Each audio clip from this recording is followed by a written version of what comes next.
करते वक्त हमें क्या सावधानियां रखनी चाहिए, प्लान हम किस प्रकार से दिखा सकते हैं, कितने प्रकार से हम प्लान दिखा सकते हैं, सबसे बड़ी बात, और सबसे बेस्ट प्लान कौन सा है। और उसके अलावा हम जनरेशन प्लान को बहुत बड़े लेवल पे अगर लेके जाना चाहते हैं तो जनरेशन प्लान में किस प्रकार से प्लान दिखाना ज्यादा इजी रहेगा। चलिए अब बात करते हैं दोस्तों। एक्चुअल में प्लान दिखाते वक्त हमें कुछ चीजों की ध्यान रखना है। जैसे बहुत सारे लोग इन चीजों को नजरअंदाज कर देते हैं। मेरा ये मानना है कि जब कोई व्यक्ति किसी के साथ जुड़ता है तो किसी पार्टिकुलर कंपनी के साथ नहीं जुड़ता। वो सबसे पहले आपको देखता है, आपको जानता है, वो आपके साथ जुड़ता है। बहुत सारे लोग बोलते हैं कि सर मेरा ड्रेस अच्छा नहीं होगा तो क्या होगा, मैं कंपनी के बारे में बहुत अच्छी प्रोफाइल बताऊंगा ना। बिल्कुल, आप कंपनी के बारे में बहुत अच्छा बताएंगे, बहुत तारीफ करेंगे, लेकिन वो मायने नहीं रखता। क्योंकि सबसे पहले वो कंपनी को नहीं जानता, उन्होंने वो जयपुर जाके हेड ऑफिस विजिट नहीं करके आएंगे। सबसे पहले वो आपको देखने वाले हैं, तो आपसे उनके मन में छवि बन जाती है कि इनका किस प्रकार का सिस्टम होगा, किस प्रकार की कंपनी होगी और कितना बड़ा इस कंपनी का प्रोफाइल होगा। तो जैसे मैं बताऊं तो आपको सबसे पहले जो ध्यान रखना है वो अपने ड्रेस कोड का रखना है। ठीक है, आपको, मैं ये नहीं बोलता कि आप एनी टाइम फॉर्मल कपड़े में रहो, एक मतलब सूट वूट लगा के रखो, ऐसा नहीं बोलता। मैं ये बोलता हूँ कि जितना हो सके आप अच्छे कपड़े पहने, साफ सुथरे कपड़े पहने। अगर आपका हाल हुलिया अच्छा नहीं होगा तो लोग आपकी बातें सुनना पसंद नहीं करेंगे। आप खुद सोचिए कि जिस व्यक्ति का ड्रेस कोड जो कंप्लीट नहीं होता उसके साथ कोई बैठना पसंद करेगा क्या। जैसे एक प्रकार से मैं एक एग्जांपल भी देता हूँ इसके बारे में। अगर आपके कपड़े फटे नहीं होंगे और आप भिखारी की तरह भीख मांगना चाहेंगे तो क्या आपको भीख मिलेगी? बिल्कुल, इसके पूरे चांसेस है कि आपको भीख नहीं मिलेगी। उसके आपके कपड़े फटे होने जरूरी है, आप भिखारी की लुक लाइक एक भिखारी की तरह दिखने जरूरी है। उसी प्रकार से जब आप एक प्लान एक्सप्लेन करते हैं तो आपका ड्रेस कोड वैसा होना चाहिए जैसा एक लीडर का होता है। उसके अलावा अगर मैं बात करूं, सेकंड ऑप्शन बहुत बड़ा ऑप्शन है कि आपके जैसे बहुत सारे लोग मतलब अपने हाल हुलियों को ध्यान में नहीं रखते, सेव नहीं बना के रखते, गुटखा खाने की अगर आदत है तो आप वर्किंग होर में गुटखा खाना कम कर दें।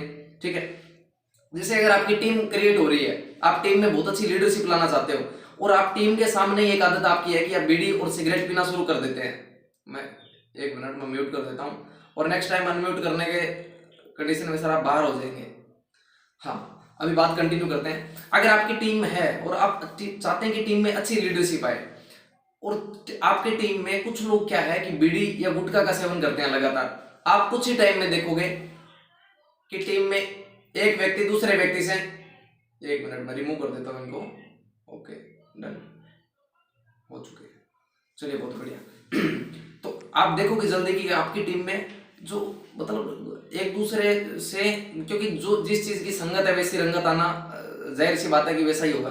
तो आप देखो कि लगातार आपकी टीम में फिर जब अगर सारी टीम बीड़ी पी रही है तो माचिस मांगने वालों की कमी नहीं रहेगी, है ना, ऐसा होने वाला है। तो अपने को इन चीजों का ध्यान रखना है कि सबसे पहले अपने ड्रेस कोड का, हाल हुलिया का ध्यान रखना है। जिस तरह से अपन लोगों से मिलते हैं, टाइम की पंक्चुअलिटी का अपने को ध्यान रखना है। अब सबसे मेजर बात यह आती है कि हम प्लान किस प्रकार से दिखा सकते हैं। दोस्तों, प्लान दिखाने के मुख्य 2 या 3 तरीके होते हैं। सबसे पहले आप प्लान दिखा सकते हो 1 to 1, किसी व्यक्ति को, एक व्यक्ति से आपने अपॉइंटमेंट फिक्स करी और उसके बाद जाके आप प्लान शो करते हो या प्लान दिखाते हो, प्लान आगे एक्सप्लेन करते हो। दूसरा जो तरीका अपन बताते हैं, होम मीटिंग या ग्रुप मीटिंग। जैसे हम बहुत सारे लोगों के घरों में होम मीटिंग करते हैं, जो भी अपनी टीम में सेकंड पर्सन होता है उसको ये बोलते हैं कि आपके घर पे कुछ लोगों को बुलाइए, आप उनको हम एक साथ प्लान शो करते हैं, जिसको लोग अलग अलग नाम देते हैं, शुभ मुहूर्त नाम दे देते हैं। इसके ऊपर एक बहुत बड़े नेटवर्कर है सतीश पंडित जी, जिनकी हाई स्पीड बुक आई हुई है, पूरी कैसेट आई हुई है, जिसको आप सुन सकते हो, जिसमें उन्होंने बताया है कि होम मीटिंग कितना मायने रखता है और होम मीटिंग किस प्रकार से सक्सेसफुल किया जाए। अगर मैं आपको बताऊं होम मीटिंग के बारे में तो बहुत बड़ा चैप्टर है, इसको शॉर्ट नहीं किया जा सकता, लेकिन आप जितना हो सके उसमें ध्यान रखेंगे। उसके अलावा तीसरा, वेन्यू मीटिंग। ज्यादातर देखोगे कि कुछ शहरों में जहाँ पे नया नेटवर्क डेवलप होता है वहां पे वेन्यू मीटिंग कभी हो नहीं पाती। वेन्यू मीटिंग कहाँ पे होती है? या तो आपके बड़े स्टोर पॉइंट पे होती है, एएसएम, एआरएस या एडीएस, जहाँ पे आपका प्रोडक्ट पॉइंट है वहां पे होती है, या इसके अलावा कोई पार्टिकुलर लोकेशन तय की जाती है, या होटल या फिर कोई जैसे गेस्ट हाउस या कोई धर्मशाला, जहाँ पे एक वेन्यू हॉल हमें मिल जाता है और वहां पे हम वेन्यू एक साथ 50-100 लोगों को प्लान करते हैं। इन्हीं 2 से 3 तरीकों पे प्लान किया जाता है, लेकिन जो सबसे मुख्य और सबसे ज्यादा रिजल्ट देने वाला तरीका है ना, वो है होम मीटिंग। अगर आपने होम मीटिंग पे आधारित होकर इस बिजनेस को करना शुरू कर दिया तो आप बिजनेस में कभी डाउन नहीं जाओगे। सबसे बड़ी बात है कि जिन लोगों ने होम मीटिंग को अपनाया है उनका नेटवर्क लगातार बढ़ता जाता है, और जो लोग आज से 1 साल पहले भी 1 by 1 प्लान दिखाते थे और आज भी 1 by 1 प्लान दिखाते हैं, मैं ये बोलता हूँ स्टार्टिंग में आपकी मजबूरी हो सकती है 1 by 1 प्लान दिखाना, लेकिन आप 1 by 1 प्लान पे अटके मत रहना। अगर आपने लोगों को बाय ग्रुप मीटिंग करना नहीं शुरू की तो कहीं ना कहीं आपका नेटवर्क स्लो चलना शुरू हो जाएगा। दोस्तों एक्चुअल में ना सबसे बड़ी दिक्कत जब आती है, हम ड्रीम बना लेते हैं, फिर लिस्ट बना लेते हैं, इनविटेशन कर लेते हैं, हम ढेरों प्लान कर लेते हैं, ढेरों प्लानिंग कर लेते हैं, ठीक है। सबसे बड़ी जो चीज है ना, एक्शन नहीं लेते। मतलब अगर किसी से पूछोगे ना, फुल टाइमर कोई व्यक्ति से पूछना कि सर आप फुल टाइम कर रहे हो, बिल्कुल हाँ मैं सर फुल टाइम कर रहा हूँ। आपके महीने में प्लान कितने हुए? सर मेरे 4 प्लान हुए, सर मेरे 6 प्लान हुए, सर मेरे 8 प्लान हुए, सर मेरे 10 प्लान हुए। मतलब उनका जो प्लान का रेशियो है ना बहुत कम है। प्लानिंग घंटों करेंगे हम, ठीक है। बातचीत मतलब लेक्स के ऊपर बातचीत घंटों करेंगे, ठीक है। बिजनेस आगे किस प्रकार से बढ़ाना है उसकी घंटों प्लानिंग करी है अपन ने, लेकिन हम फील्ड में एक्शन कितना लेते हैं वो बड़ा मायने रखता है। एक नया प्लान हर समस्या का समाधान लेके आता है। अगर आप जैसे आपको बता दिया जाए कि आपकी मंजिल 10 किलोमीटर है, अगर आपने 2 कदम उठा लिए तो इसका मतलब यह है कि आप उस 10 किलोमीटर में से 2 कदम कम कर चुके हो। उसी प्रकार से जब प्लान दिखाने की बारी आती है तो अगर आपने प्लान करना कंटिन्यू कर दिया, अपने प्लान खुद दिखाना शुरू कर दिए, तो सबसे बड़ी बात, आपको सबसे बड़ा जो फायदा होने वाला है ना, आप में से उस स्टेप में से कुछ आपने कदम शुरू कर दिए। और कुछ लोगों को मैं देखता हूं, और बहुत मेजर पॉइंट है ये और मेजर गलती है लोगों की, पता है क्या? जब बात प्लान करने की आती है ना तो एक सबसे बड़ा इशू भी आता है ये, अपलाइन ना कई बार डाउनलाइन का हाथ पकड़े रखती है और उसके प्लान सारे वो खुद ही करती रहती है, ठीक है। और डाउनलाइन भी बेशर्म है, अपलाइन से करवाई जा रहा है। बोला सर आप करो, पता है क्यों करो? आप जो करते हो ना सर बढ़िया करते हो, बंदा ज्वाइनिंग हो जाता है, और मैं प्लान करता हूँ उसमें मेरे से ज्वाइनिंग नहीं आती। तो क्या अपलाइन के करने से हमेशा काम चल जाएगा क्या? ऐसा कभी नहीं होने वाला। अपलाइन को जिस दिन अच्छा व्यक्ति मिल जाएगा उस दिन वो लात मार देगा आपको। सच बात है, ये कड़वी है लेकिन सच है। उसके अलावा अगर आप अपने अपलाइन से प्लान करवा रहे हो तो कितने करवाने चाहिए? फ्रेशर व्यक्ति या जुड़ा है अभी, मैं ये मानता हूं कि कम से कम 10 प्लान और हाईएस्ट 20 प्लान कराने चाहिए। 10 से 15 या 20 प्लान करवाने के बाद अपलाइन का हाथ छोड़ के खुद प्लान होल्डर पकड़ लेना चाहिए, उसको खुद को प्लान दिखाना शुरू कर देना चाहिए।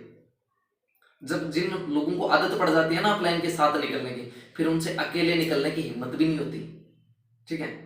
सच बता रहा हूं, मेरी आदत में मैं अपनी टीम के कोई भी व्यक्ति को 4 या 5 दिन से हाईएस्ट कभी ज्यादा देता ही नहीं, क्योंकि मेरा शेड्यूल कहीं ना कहीं का बना होता है, उस हिसाब से मैं अपने टाइम को डिवाइड करके रखता हूँ। और जो अपलाइंस अपनी डाउनलाइंस का परमानेंट हाथ पकड़ के रख रहे हो ना, आप कहीं ना कहीं उस व्यक्ति को अपाइज करने का काम कर रहे हो। मतलब आप चाहते नहीं कि उसका भविष्य सुधरे, आप चाहते नहीं कि उसका भविष्य बने, आप उसको कहीं ना कहीं लगातार हाथ पकड़ के अपाइज करने का काम कर रहे हो।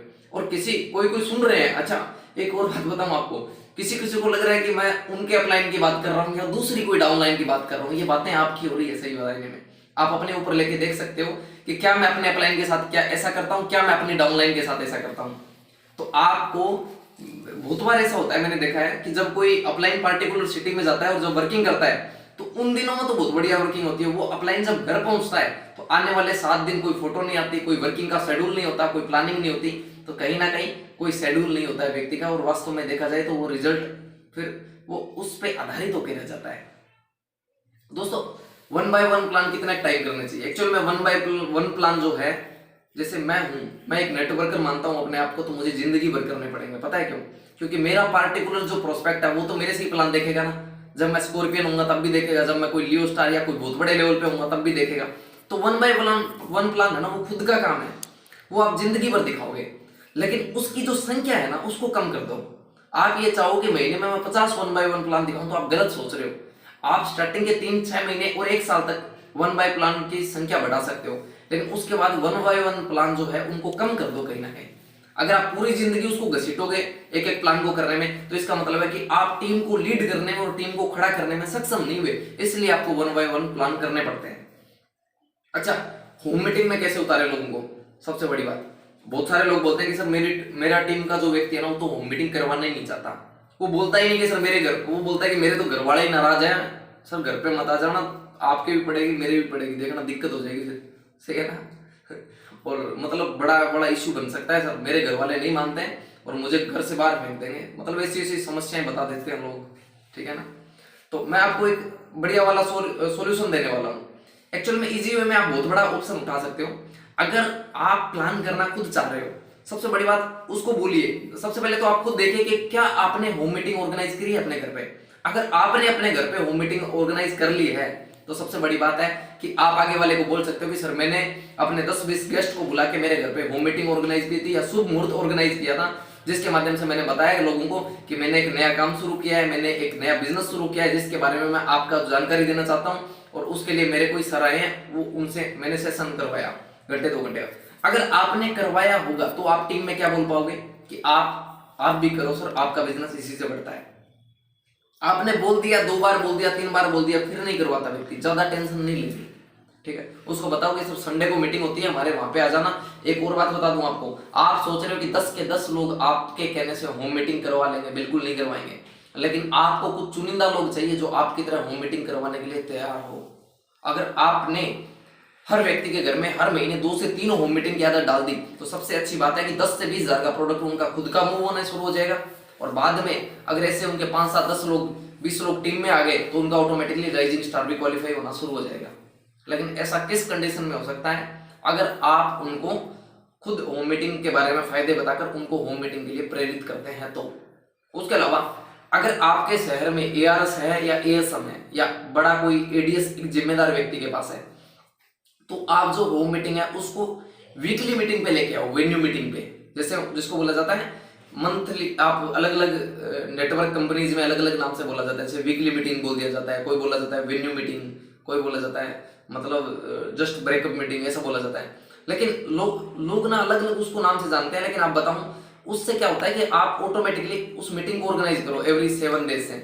जब वेन्यू मीटिंग में, वेन्यू हॉल में जब लोगों को बुलाते हो ऑटोमेटिकली, तो उससे क्या फर्क पड़ता है कि लोग कहीं ना कहीं घर से निकल के वेन्यू हॉल तक आना शुरू करते हैं। और जब आदत पड़ जाती है वहां पे 50 से 55, 55 से 60, 60 से 65, धीरे धीरे लोग प्लस होते हैं।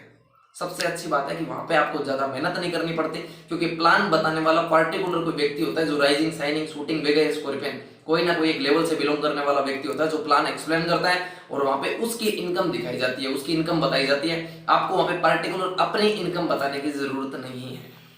ओके, तो आप 3 तरीके से मैंने जैसे बताया मुख्य प्लान कर सकते हो। और मैं थोड़ा सा होम मीटिंग पे चैप्टर और लेता हूँ, होम मीटिंग पे कुछ बातें और बता देता हूँ।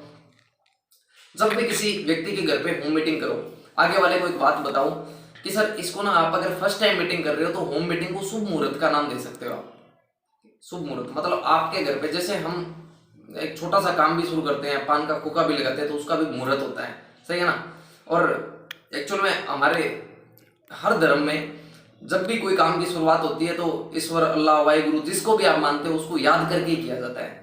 तो मैं ये मानता हूँ कि आप 15, 20, 30 जितने भी लोगों को जानते हो आप उनको कॉल करो, उसको एक बात जरूर बता देना कि सर जितने भी लोगों को इनवाइट करोगे उसमें से 50% लोग आपके घर पे पहुंचेंगे, सही है ना। और उसको ये बोलना है कि सर मेरे घर पे इस चीज का शुभ मुहूर्त रखा है और कुछ खास खास लोगों को बुलाया है और आप भी मेरे लिए खास है, तो मैंने आपको भी आमंत्रित किया है। कल इस टाइम मेरे घर पे एक शुभ मुहूर्त रखा गया है। आपको पूरी तरीके से उसको एक्सप्लेन करना है। जब वो इस प्रकार से 30 कॉल करेंगे तो ऑटोमेटिकली उनके घर पे 15 लोग आ जाएंगे। आप जाओगे, आप उनके घर पे कुछ प्रोडक्ट आगे रखे होंगे, बोर्ड मार्कर की व्यवस्था कर लेना। उसके अलावा अगर बोर्ड मार्कर नहीं हो तो आप ओनली वहां पे उत्पादों के बारे में जानकारी दोगे। ज्यादा अगर कोई बीच में नेटवर्किंग करने वाला ऑलरेडी कोई व्यक्ति बैठा हो, कोई ओवर स्मार्ट व्यक्ति बैठा हो, तो उसके सवाल जवाब के चक्कर में नहीं पड़ोगे, पहली बात, ठीक है। उसको बोलना कि सर आप वाकई में स्मार्ट हो, आपके सवाल बहुत जायज है और इसके बारे में हम लास्ट में डिस्कस करेंगे। मतलब आपको खड़े होके कभी भी पंगा नहीं लेना है, पालना नहीं पालना। आपको वेन्यू मीटिंग सिंपली करनी है, जो होम मीटिंग होती है उसको सिंपली तरीके से 40 मिनट से 1 घंटे तक बताना है। और उसके बारे में मैं आपको बता रहा हूँ, पूरी सीडी आपको दे दी जाएगी ताकि आप उसको सुन पाओ और ऑटोमेटिकली उससे कर पाओ। सबसे बड़ी बात है कि अगर इस चीज को आपने अप्लाई कर दिया, आपकी होम मीटिंग सक्सेसफुल जाने वाली है और कुछ प्रोडक्ट मूव होना शुरू हो जाएगा। पहले ही मीटिंग को शुभ मुहूर्त का नाम दे सकते हैं, बाद में उसको ग्रुप मीटिंग या होम मीटिंग का नाम दे सकते हैं, ठीक है। और अच्छा, जैसे बहुत बार देखते हैं जब होम मीटिंग में जब कोई लीडर पहुंचता है, जिस लीडर को जिम्मेदारी दी होती है, या आप अपने आप को समझो ना, आप किसी के घर पे होम मीटिंग करने गए, ठीक है। आप अपने आप को पहले तो ये समझो कि वहां पे कुछ गवर्नमेंट एम्प्लॉय भी आ सकते हैं, कुछ बिजनेस, कोई छोटे मोटे सेल्फ एम्प्लॉयड भी आएंगे, कुछ स्टूडेंट्स लोग भी होंगे, कुछ हाउसवाइफ भी हो सकती है, कुछ नॉर्मल मैच्योर पर्सन भी होंगे। तो आप अपने आपको ना वहां पे उजड़ा चमन बना के मत जाओ, ऐसे उदास मत जाओ। सबसे बड़ी बात, आप में वो एक्साइटमेंट होना चाहिए, चाहे आपका पे आउट 5,000 रुपए का हो, चाहे 10,000 रुपए का हो, लेकिन आप में वो एक्साइटमेंट दिखना चाहिए कि आगे वाला सोचे कि व्यक्ति थोड़ा खास है, इसके साथ मुझे जुड़ जाना चाहिए, सही है ना। हालांकि एक बात बोली जाती है कि व्यक्ति तो ये भी सोच लेता है कि जब ये व्यक्ति, ये ढीला ढाला व्यक्ति अगर इस बिजनेस को कर सकता है तो मैं भी कर सकता हूं, ऐसा भी सोच लेंगे लोग। लेकिन आपको कहीं ना कहीं जितना हो सकता है अच्छा बन के जाना है, ताकि आप उनको अपने आप को अच्छा प्रेजेंट कर पाओ। बाकी आप जब आप अपना नॉलेज उन लोगों के बीच में रखोगे। अच्छा, दूसरा, आपको ये नहीं सोचना कि मुझे कम आता है। बहुत सारे लोगों की मिथ्या है कि मैं सर हितेश सर जितना बढ़िया नहीं बोल पाता, मैं हेमंत जी जितना बढ़िया नहीं बोल पाता, मैं पार्श्वनाथ जितना बढ़िया नहीं बोल पाता, मैं राकेश सर जितना अच्छा नहीं बोल सकता। मतलब बड़े बड़े लीडर्स के नाम सुन के वो ये बोलते हैं कि हम उतने अच्छे नहीं बोल पाते। कोई बात नहीं, आप जितना अच्छा बोल पाते हो उतना प्रेजेंट कर दो। उसके बाद उसको मीटिंग, कोई बड़े जो आपका सेमिनार रखा हुआ है, बड़ा कोई मीटिंग ऑर्गेनाइज किया है, उसके लिए उसको इन्वाइट कर सकते हो। दूसरा, जब भी प्लान करने का मौका मिले शॉर्ट एंड स्वीट रखना है। आप कोई देखते हैं प्लान के ऊपर डिस्कस हो रही थी 3 घंटे तक, उन्होंने रिश्तेदारियां भी निकाल ली वहीं पे, ठीक है, वहीं पे बातें कोई और भी हो रही है कि आपका और भी व्यापार है, कपड़े भी हम आपसे ही ले लेंगे, समझ रहे हो, और भी दोस्ती डाल ली है। तो ये सारे काम नहीं करने अपने को। प्लान और पहली मीटिंग हमेशा 1 से 2 घंटे के बीच में खत्म कर देनी चाहिए। ऐसा नहीं है कि आप प्लान करने गए और शाम का खाना उन्हीं का खा के आ रहे हो, ठीक है, आपने 1 चाय के बाद 3 चाय और पी रही है और आपकी बातें बहुत सारी बढ़ चुकी है। ऐसा नहीं होना चाहिए, ठीक है। दूसरा, आपको मर्यादा में रहते हुए काम करना है, आपके शब्दों को सभ्य रखना है। जब भी आपको प्लान प्रोजेक्ट किसी, हो सकता है आगे वाले के घर में प्रेजेंट करना पड़ रहा हो सकता है आप कोई रेस्टोरेंट में बैठे हो, जिस भी पब्लिक प्लेस या जो भी लोकेशन पे बैठे हो, आपको सभ्य प्रेजेंट करना है अपने आप को, ठीक है। कई बार क्या होता है कि आप चाहते हो कि तुरंत रिजल्ट आ जाए। एक्चुअल में आप देखते हो, जब भी आपके भी होता है, जैसे जब कोई पत्थर पे छेनियां लगा के हथौड़े की चोटें पड़ती है तो एक लास्ट चोट होती है, जिससे क्या होता है कि पत्थर टूट जाता है, कट जाता है जहां से काटना होता है ना। क्या आपको लगता है क्या कि हथौड़े की लास्ट चोट का कमाल है वो? बिल्कुल नहीं। आपने प्लान प्रेजेंट कर दिया, अब जो बाकी काम है वो फॉलोअप कर लेगा अपने आप, सही है ना। जब आप 5 फॉलोअप करोगे, 7 बार मिलोगे, 12 बार मिलोगे, 9 बार मिलोगे, पता नहीं कौन सा फॉलोअप, कौन सा हथौड़े की चोट आखिरी होगी और उसमें पत्थर टूट जाएगा। क्योंकि हम इंसान की ताकत का ना अंदाजा नहीं लगाया जा सकता। सबसे बड़ी बात है, आप ना अपने आप में ठान के अगर बिजनेस को करोगे तो आप बहुत बड़ा कर सकते हो। क्योंकि इंसान वो चीज है जिसने पहाड़ों को काट के रास्ते बनाए हैं, सही है ना, पानी को रुख दे दिया, नहरें बना दी, नदियां बना दी। मतलब आप अपने आप को कम मत आंकिए, जितना है उतना अच्छा प्रेजेंट करने की कोशिश कीजिए। उसके अलावा एक चीज, जैसे एक्चुअल में बहुत सारे लीडर नहीं बोलते, लेकिन मैं आपको ये बात जरूर बोलूंगा, जब भी आपको कोई चीज को प्रेजेंट करना पड़े और कोई चीज बतानी पड़े तो उसके बारे में ओवर प्रेजेंट नहीं करना। जैसे आपका उत्पाद है, ये काम कोई एक बीमारी पे करता है पार्टिकुलर, आप बता रहे तुलसी ले लो सर, कैंसर तक ठीक कर देंगे फटाफट आपकी 15 दिन के अंदर, है ना। ओवर कमिटमेंट नहीं करना कोई उत्पादों के बारे में। जितना आपको पता है, जितनी आपको जानकारी है, प्लान के समय उतनी बातों में उतना ही प्रेजेंट करना है। जितनी आपको सलाह है, जितने उस चीज की जानकारी है। कई बार क्या होता है कि लीडर ना बड़े जोश में, मतलब ओवर कमिटमेंट कर देता है बहुत सारी चीजों के पीछे। तो जितनी आपको जानकारी है उतना ही आपको एक्सप्लेन करना है। कोई भी उत्पादों और कोई भी प्लान के बारे में आपको ओवर कमिटमेंट और ओवर प्रेजेंट नहीं करना है। जो है वो प्रेजेंट करना है, उसी से आपके बिजनेस में बहुत सारे लोग आ जाएंगे, अगर आपका काम करने का तरीका सही है। उसके बाद प्लान दिखाने के बाद भी आप लोग चाहते हो कि तुरंत आपके साथ रिजल्ट आए, बिल्कुल नहीं आएंगे। पता है क्यों? क्योंकि प्रायिकता का नियम भी कोई चीज है, सही है ना। जैसे हर बॉल पे सिक्सर नहीं लगता, हर बॉल पे कोई आउट नहीं हो सकता, है ना। जब बॉलर बॉल कर रहा होता है तो वो सोचता है कि इस बॉल में ही आउट हो जाए, और वो जो खेल रहा होता है ना वो सोचता है कि इस बॉल में मेरा सिक्सर लगे। तो दोनों अलग अलग टाइम पे अलग अलग थिंकिंग ले रहे हैं। उसी प्रकार से आप चाह रहे हो कि ये तुरंत मेरे साथ बिजनेस में आ जाए, तुरंत नहीं आएगा। ये फॉलोअप का, ये नेक्स्ट चैप्टर जो कल हम बात करेंगे उसका कमाल होने वाला है। आपको अपना काम बढ़िया करना है, 40 मिनट, 60 मिनट, 1 घंटा, 1.5 घंटा देना पड़े, बढ़िया से दो। उसके अलावा बहुत सारे लोग बोलते हैं कि शॉर्ट में प्लान कर दो। शॉर्ट एंड कुछ नहीं होता, शॉर्ट में प्लान बिल्कुल नहीं करना, 20-25 मिनट में प्लान बिल्कुल भी नहीं करना। कुछ लोग करते हैं, उनकी गुडविल बहुत अच्छी है, उनकी ख्याति बहुत अच्छी है, और उसलिए उनका बिजनेस आ जाता है, उनके रिलेशन से उनका बिजनेस आता है।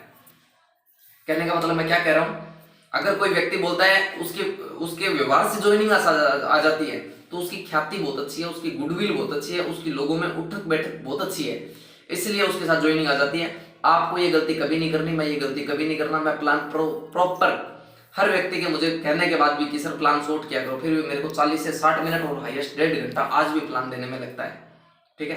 तो आपको भी ये गलती करनी है, आपको भी घंटा 1.5 घंटा लेना है, शॉर्ट में नहीं करना है, ठीक है, ओके। उसके अलावा जैसे मैंने कुछ पॉइंट बताए, अपने ड्रेस कोड में जैसे जूतों का कलर आप ब्लैक और ब्राउन रख सकते हो, पेस्ट आप करके निकल सकते हो, ठीक है।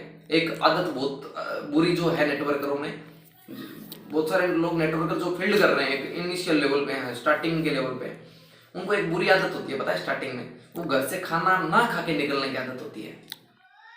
ठीक है, हो सकता है बहुत सारे लोगों में जो डेली फील्ड करते हैं उनको एक आदत डाल लेनी चाहिए, अपने हेल्थ को खराब नहीं करना, क्योंकि हम हेल्थ इंडस्ट्री में हम लोगों की स्वास्थ्य के बारे में जानकारी दे रहे हैं। तो आपको सबसे पहला काम क्या करना है, एक्चुअल में खाना खा के निकलो या अपना टिफिन पैक करके निकलो, ताकि आप जो पूरे दिन के फील्ड में निकल रहे हो, ये फील्ड आपको बहुत कुछ देने वाला है। तो हमारा जो शोरूम है वो यही है, तो इसको प्रॉपर अपने को देना है। सबसे पहले अपने को इसको खाना खिलाना, जो भी है, आपको हेल्थ नहीं होनी। अगर आपको कम उम्र में आप अपनी हेल्थ को खराब कर लोगे तो भविष्य में आपको बहुत सारी परेशानियां देखनी पड़ेगी। ओके, मैंने प्लान के बारे में जो बेसिकली आपको डिस्कस 3 चीजें बताई कि आप प्लान 1 बाय 1 कर सकते हो, होम मीटिंग के माध्यम से कर सकते हो, और तीसरा वेन्यू मीटिंग के माध्यम से कर सकते हो। इन 3 चीजों का ध्यान रखना है। होम मीटिंग पे पर्टिकुलर आपको ज्यादा फोकस करना है। 1 बाय 1 मीटिंग पे आपको हमेशा ही करते रहना पड़ेगा, ये कभी खत्म नहीं होगी। चाहे आप स्कॉर्पियन बन जाओ तो भी आपको 1 बाय 1 प्लान करना ही पड़ेगा। ठीक है, हाँ, उस दिन आपका प्लान दिखाने का तरीका जरूर चेंज हो जाएगा। आज आप मजबूरी में दिखा रहे होंगे, स्कॉर्पियन बनने के बाद आप शौक से बोलोगे कि मैं अब नहीं दिखाऊंगा सर, 10 बजे मत आना, 12 बजे आना, 12 बजे दिखाऊंगा, क्योंकि स्कॉर्पियन 11 बजे उठता है, ऐसा बोल सकते हो आप, है ना। आपकी मर्जी होगी फिर उस समय, तो आपके प्लान दिखाने का तरीका बदल जाएगा उस समय में। तीसरा, वेन्यू मीटिंग में आपको बहुत ज्यादा फोकस करना है, क्योंकि वेन्यू मीटिंग में ऑलरेडी और सारी टीमों के बहुत सारे लोग होते हैं। अगर आपके भी लोग उसी मीटिंग में शामिल हुए तो आपको फायदा ये होगा कि जो डायरेक्ट सेलिंग बिजनेस है ना, वो माहौल है ना, उसकी देन है। आप उस माहौल में बहुत सारी ज्वाइनिंग और बहुत सारी नंबर ऑफ स्पॉन्सरिंग बढ़ा सकते हो। उसके अलावा एक अच्छा जो प्लानर होता है, जैसे मैंने बताया कि एक नया प्लान हर समस्या का समाधान। ठीक है, आप अगर लगातार प्लान करते हो तो आपकी हर समस्या का समाधान होता है। ठीक है, आपको प्लानिंग नहीं करनी, रोना नहीं है, उसके अलावा प्लान करने हैं, सबसे बड़ी बात एक्शन लेना है। उसके अलावा एक बहुत बड़ी कमी है ना आज के नेटवर्कर में, वो है कि वो डेप्थ ड्राइव नहीं करते। मतलब डेप्थ ड्राइव का मतलब है, अगर आप किताबों में जाके पढ़ोगे तो इसका मतलब होता है कि आपकी पूरी टीम का जो सबसे नीचे वाला सिरा होता है, आपकी टीम में 100 लोग हैं तो 100 लोग, तो मतलब इसका मतलब नीचे ही नीचे 20-30 लोग और हैं कहीं ना कहीं ग्रुप में, अलग अलग ग्रुपों में। तो डेप्थ की जो नब्ज है ना, वो अपने हाथ में रखनी है हमेशा। मतलब आप आज कोई काम करते हुए आपके राइजिंग को भूल जाना, कोई दिक्कत नहीं है, राइजिंग बिजनेस नहीं छोड़ेगा, उसका 12-15 हजार का खुद का लालच है, उसको मीटिंग दो दोगे 2 दिन महीने में, दिक्कत नहीं है। लेकिन अगर आप नए लीडर पैदा करना, लीडर बनाना आप छोड़ दोगे, नए प्लान करना, उनको प्लान सिखाना छोड़ दोगे फील्ड में उतर के, तो आपकी सबसे बड़ी मिस्टेक होगी कि आने वाले टाइम में आप बिजनेस को खो दोगे। तो सबसे नीचे वाले सिरे को पकड़ के आपको वर्किंग करनी जरूर आनी चाहिए। और बहुत सारे लोग जो हाल हुलिया नहीं बदल रहे ना 6-6 महीने से, सच बता रहा हूँ, कसम से बता रहा हूँ, आपका रिजल्ट इसीलिए नहीं आ रहा। आज भी आप लोग अपने हाल हुलिये को लेके बैठे रहते ना, आपकी गुडविल इतनी अच्छी है नहीं, आप चाहते हो कि रिजल्ट आ जाए। वैसे भी आपने 70 कंपनियां पहले कर रखी है और आप चाहते हो कि तुरंत आपके साथ रिजल्ट आ जाए। मैं बोल रहा हूँ कसम से नहीं आएंगे ऐसे रहे तो। और अगर आपको करना है सिस्टमेटिकली, अपने हाल हुलिया को बदल के लगातार इसमें 3 से 6 महीने झोंक के काम कर लो। एक तो डेली वही बात है, मर के काम करने से अच्छा एक बार ढंग से कर लो, ताकि आपका रिजल्ट बहुत ज्यादा बढ़ सके। उसके अलावा मैं एक बात और क्लियर करूंगा, फुल टाइमर और पार्ट टाइमर व्यक्ति को कितने प्लान करने चाहिए। अगर कोई व्यक्ति फुल टाइम इस बिजनेस को कर रहा है, मैं तो देखता हूं कि बहुत सारे लोग पार्ट टाइम कर रहे हैं और पार्ट टाइम में भी 30-40-50 प्लान रगड़ देते हैं। और जब हम फुल टाइमर से पूछते हैं, बहुत सारे फुल टाइमर इसमें होंगे, और उनसे पूछे जाएंगे 5 प्लान, 7 प्लान, 9 प्लान, क्या प्लान है आपके ये 5 प्लान। अगर 12 महीनों में देखा जाए तो 5 प्लान के हिसाब से आपके 60 प्लान होते हैं। इस प्रकार से कितना बड़ा एम्पायर क्रिएट करोगे। मेरा ये मानना है कि ये बिजनेस स्लो करने का नहीं है, ये बिजनेस माहौल का बिजनेस है और गति देने का बिजनेस है। अगर आप टीम को गति देते हो ना, तो आपकी टीम कभी डेड नहीं होती।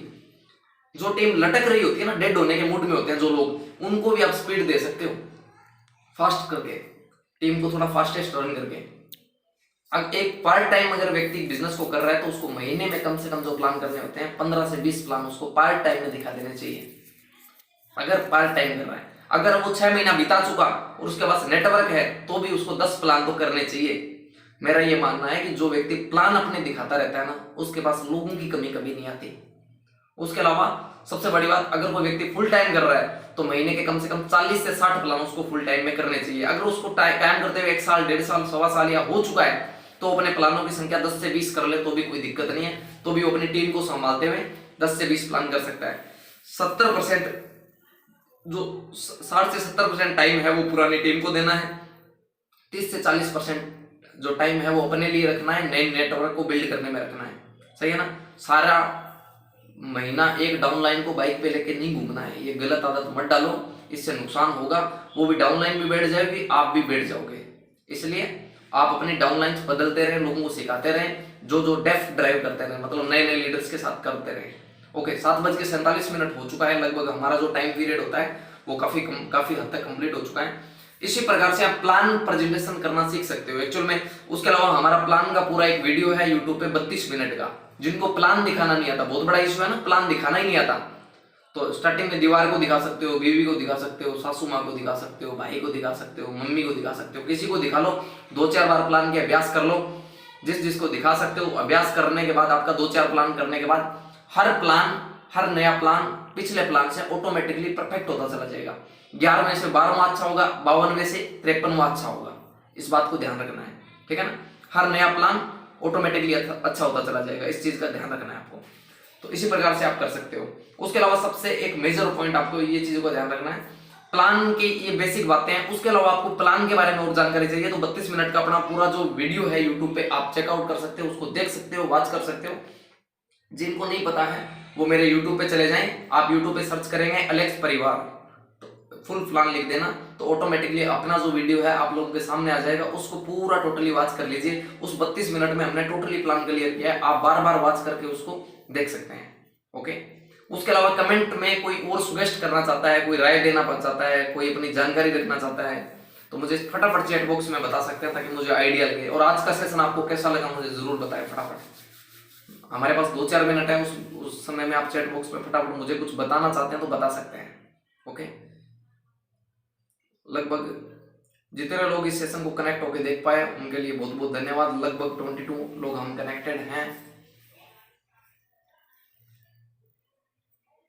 मुझे लगता है प्लान के बारे में जो जानकारियां थी वो आप लोगों को बहुत क्लियर हुई। आज का सेशन अल्टीमेट। ओके, चलिए बढ़िया है। आज जो जानकारियां मिली आपके लिए बहुत बढ़िया है, इससे आप अपने बिजनेस को कई गुना कर सकते हैं। ओके, उसके अलावा किताबें पढ़ना जरूर शुरू करें। किताबें एक बहुत अच्छा आदत होती है, ठीक है ना। आप 150-200 रुपए में उस व्यक्ति को खरीद के अपने घर पे ले आते हैं, और क्या चाहिए। और जो डायरेक्ट सेलिंग का बहुत बड़ा आपको नॉलेज देते हैं। उसके अलावा कल का जो चर्चा रहेगा, एक्चुअल में लोग बोलते हैं कि सर लिस्ट भी बना ली, इन्विटेशन भी कर लिया, है ना, सपने भी बना लिए, प्लान भी दिखा दिया, लोग ना जुड़ते नहीं है। बहुत बार ना चक्कर बहुत कटवाते हैं, है ना। बहुत लोगों के पीछे पीछे घूमना पड़ता है, फिर भी ज्वाइनिंग्स नहीं आती। चलिए हम बात करेंगे कि ज्वाइनिंग्स ना आने के क्या क्या कारण हो सकते हैं। उसके अलावा फॉलोअप एक बहुत बड़ा चैप्टर है, जिसको पार्टिकुलर एक तरीके से तो नहीं बताया जा सकता। काउंटर क्वेश्चन के जवाब देने चाहिए या नहीं देने चाहिए। तो कल हम जो बातचीत करने वाले हैं फॉलोअप पे करने वाले हैं, और फॉलोअप किस प्रकार से किया जाए, और मैंने किस किस प्रकार से किए लोगों के। मैं कुछ ऐसे व्यक्तियों के भी चेहरे प्रेजेंट करूंगा जिनको मैंने फॉलोअप से ज्वाइन करवाया। तो ऑटोमेटिकली आप लोगों को फॉलोअप से जीत सकते हैं कहीं ना कहीं। लगातार फॉलोअप बताया जाता है कि अगर आपका प्लान कमजोर है कोई दिक्कत नहीं, अगर आपका व्यवहार और फॉलोअप जो मजबूत है ना, तो आप लोगों की ज्वाइनिंग बहुत जल्दी खींच पाओगे। तो कल हम जो बात करेंगे वो फॉलोअप पे करने वाले हैं, और आज का सेशन यही कंप्लीट करते हैं। 7:50 हो चुका है। Thank you so much, wish you all the best and super likes everyone. Thank you, wish you all.